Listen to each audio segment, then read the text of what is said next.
Assalamualaikum warahmatullahi wabarakatuh.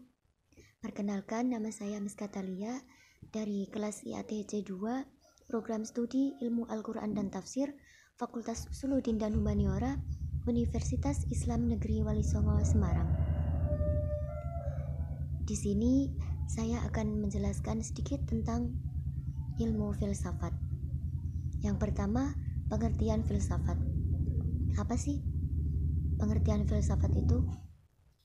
Kata filsafat berasal dari bahasa Yunani philosophia yang mengakar dari kata philein yang berarti mencintai dan sophia yang berarti kebijaksanaan.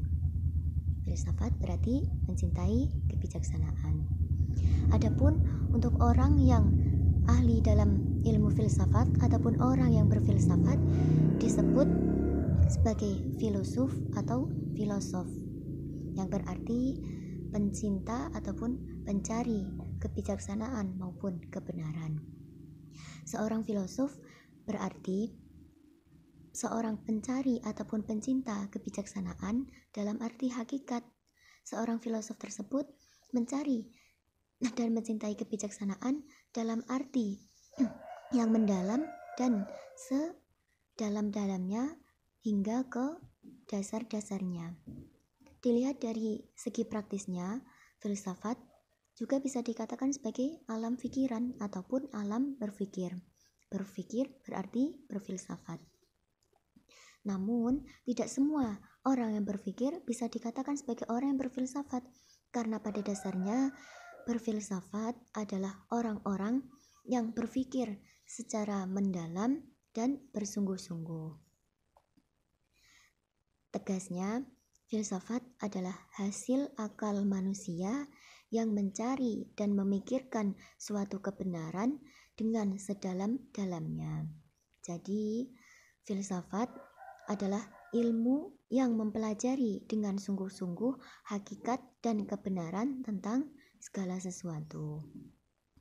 Dalam ilmu filsafat sendiri, terdapat ruang lingkup di dalamnya. Yang pertama, masalah teologis. Yang kedua, masalah metafisika. Yang ketiga, masalah etika. Yang keempat, masalah agama. Yang kelima, masalah politik. Dan yang terakhir, masalah sejarah dan kebudayaan. Di samping ilmu filsafat memiliki ruang lingkup, ilmu filsafat juga memiliki posisi maupun kedudukan. Yang pertama, sebagai ilmu pengetahuan. Yang kedua, ilmu filsafat sebagai cara berpikir. Yang ketiga, filsafat sebagai pandangan hidup. Yang keempat, filsafat sebagai metode dalam melakukan segala sesuatu. Selanjutnya, ada juga ilmuwan-ilmuwan yang ahli dalam bidang filsafat ataupun ahli filsafat. Yang pertama adalah Imam Al-Farabi. Yang kedua adalah Ibnu Sina. Yang ketiga Al-Kindi, yang keempat Aristoteles, dan masih banyak lainnya. Jadi kesimpulannya, manfaat, faidah, dan juga hikmah yang kita peroleh setelah kita mempelajari ilmu filsafat adalah kita bisa menjadi pribadi yang lebih kritis lagi dalam berpikir. Setelah itu, pada dasarnya dalam kita berfilsafat, kita bisa menjadi pribadi yang lebih kritis lagi.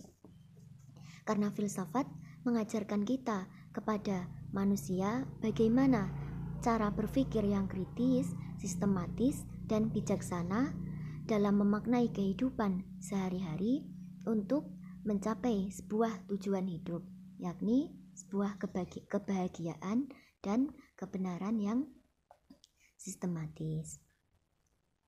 Saya rasa itu yang bisa saya sampaikan. Kurang lebihnya mohon maaf apabila dalam penyampaian dan materi yang saya sampaikan kurang maksimal dan masih banyak kekeliruan dan kesalahan.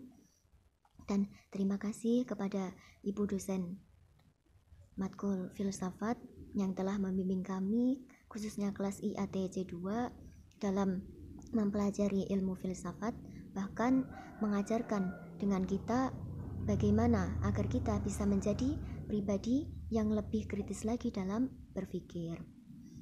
Dan Itu yang dapat saya sampaikan, kurang lebihnya mohon maaf. Wassalamualaikum warahmatullahi wabarakatuh.